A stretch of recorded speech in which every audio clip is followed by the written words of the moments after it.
Bienvenue dans cette nouvelle édition du Non-Stop Info. Sommaire vers un nouveau procès de l'ancien président tchadien Hissène Habré.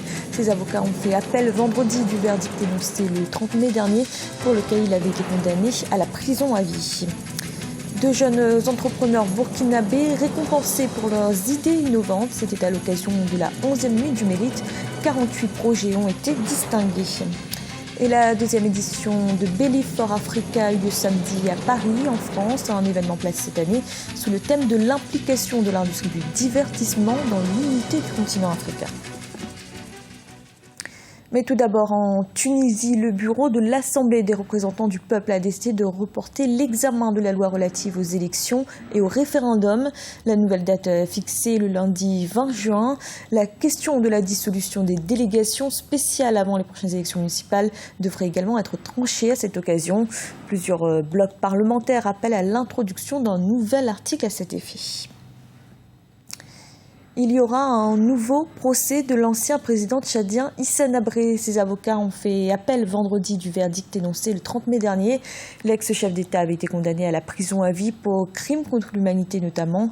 Les chambres africaines extraordinaires au Sénégal se préparent donc à un nouvel examen du dossier. Reportage de notre correspondant El Adjaï. Hissène Habré fera l'objet d'un second procès. Ses avocats ont jugé la condamnation de leur client injuste et ont manifesté le souhait de faire appel. L'appel a été effectué vendredi 10 juin suite au verdict énoncé le 30 mai dernier.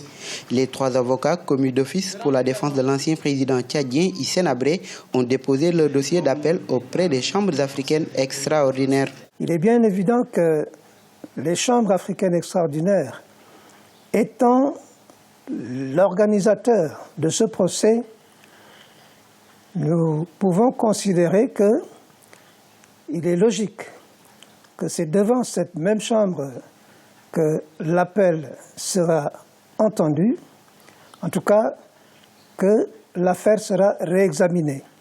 Voilà pourquoi je peux dire que notre mission est loin d'être terminée. Pour ce nouveau jugement, il va falloir installer une nouvelle juridiction.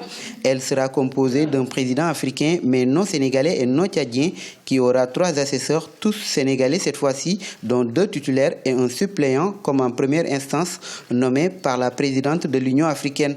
En ce qui concerne le financement de ce second procès, les chambres africaines extraordinaires assurent que le financement était déjà prévu. Le budget est un budget global qui intégrait à la fois la première instance et l'appel. Et au total, il est de 5 milliards de francs CFA environ. Voyez? Alors, ça veut dire que nous avions anticipé, sachant qu'un dossier de ce type est très compliqué et qu'il est possible qu'on ne s'arrêta pas à la seule première instance. Aujourd'hui, l'histoire nous a donné raison. La nouvelle chambre, une fois installée, pourra commencer son travail pour rendre un verdict au bout de 7 mois au plus tard. Le verdict qu'elle rendra mettra fin à la procédure entre le parquet et Hissène Habré. C'est en effet le seul et dernier recours possible pour l'ancien chef d'État tchadien. Dans l'actualité également, le président nigérien Mahamadou Issoufou sera en visite en France ce mardi 14 juin. Il sera reçu à l'Élysée dans l'après-midi par son homologue français François Hollande. Cette visite intervient une dizaine de jours après l'attaque de Bosso par le groupe terroriste Boko Haram, l'une des plus meurtrières pour le pays. Pour rappel, la France est installée dans 3 bases militaires du Niger. La journée de l'entrepreneuriat est terminée au Burkina Faso. Pendant cet événement a eu lieu la traditionnelle nuit du mérite, une soirée pendant laquelle sont récompensés de jeunes entrepreneurs. Et pour cette édition 2016, 48 projets innovants ont été distingués. Reportage de notre correspondant Jean-Paul Ouedraogo. Le Burkina Faso célèbre ses entrepreneurs. À travers une soirée dénommée la Nuit du Mérite, la maison de l'entreprise récompense les meilleurs plans d'affaires portés par des jeunes. Pour l'édition 2016, ce sont 694 projets qui ont été présentés. Et pour Stéphane Sanou, ministre burkinabé en charge du commerce et de l'industrie, cette initiative est pour la promotion de l'entrepreneuriat des jeunes. Les projets enregistrés cette année dégagent un besoin de financement d'environ 10 milliards de francs CFA pour une prévision de création d'au moins 6 000 emplois. Vous conviendrez avec moi que notre économie connaîtra un essor si l'ensemble de ces projets venaient à être réalisés. C'est pourquoi je lance un vibrant appel à l'ensemble des partenaires pour accompagner ces projets. Avec des prix allant d'1 500 000 à 10 millions de francs CFA, seuls les projets créatifs et innovants ont été primés et mis en avant durant la soirée. Sur près de 700 plans d'affaires réceptionnés, 48 plans ont été distingués pour un montant total de 179 800 000 francs CFA, dont plus de 7 millions sous forme de crédit.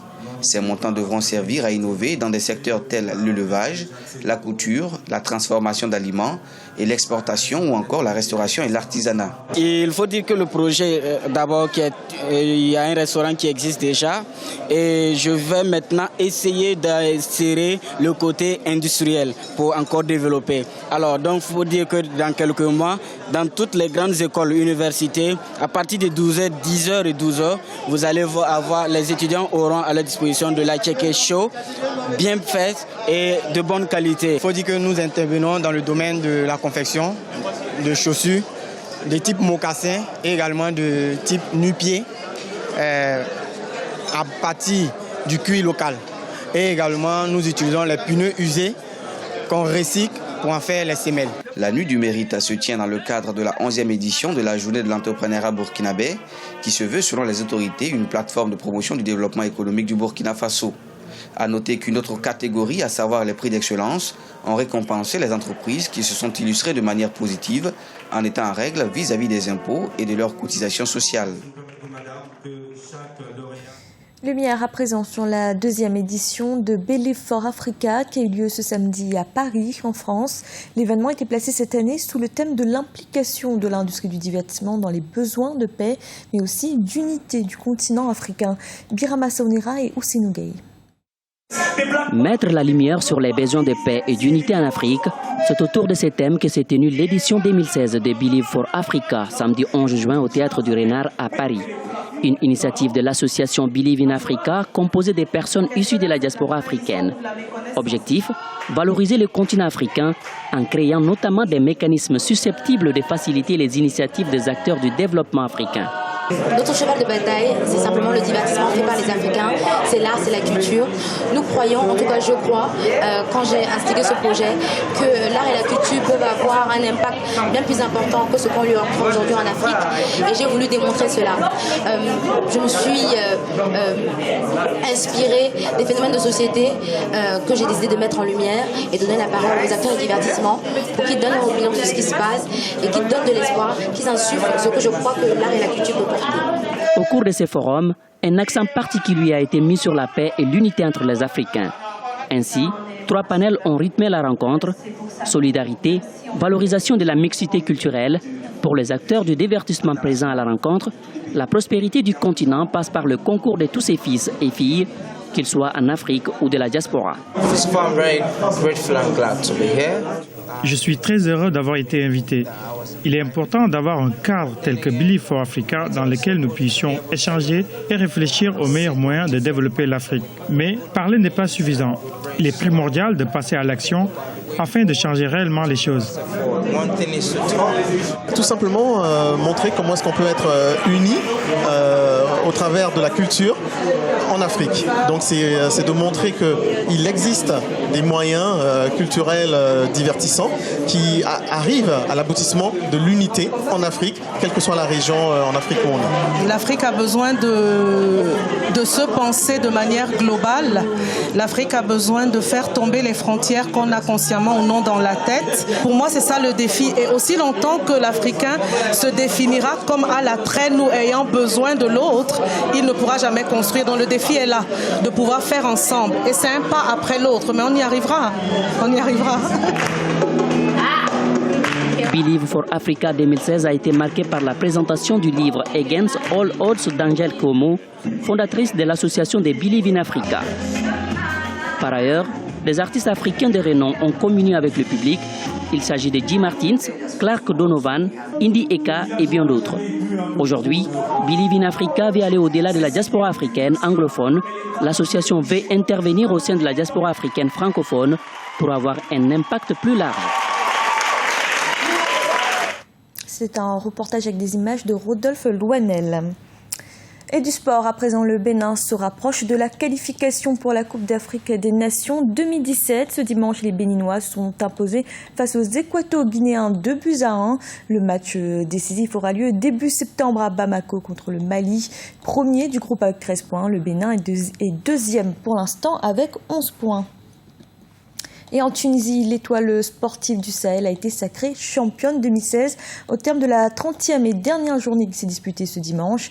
Le SS, qui s'est imposé 3-0 face à l'AS Marsa, décroche le 10e titre de son histoire. Au classement final, le club basé à Sousse devance de 5 points l'Espérance sportive de Tunis. C'était le journal de la rédaction. Merci de l'avoir suivi. Retrouvez dans un instant une nouvelle édition de l'information.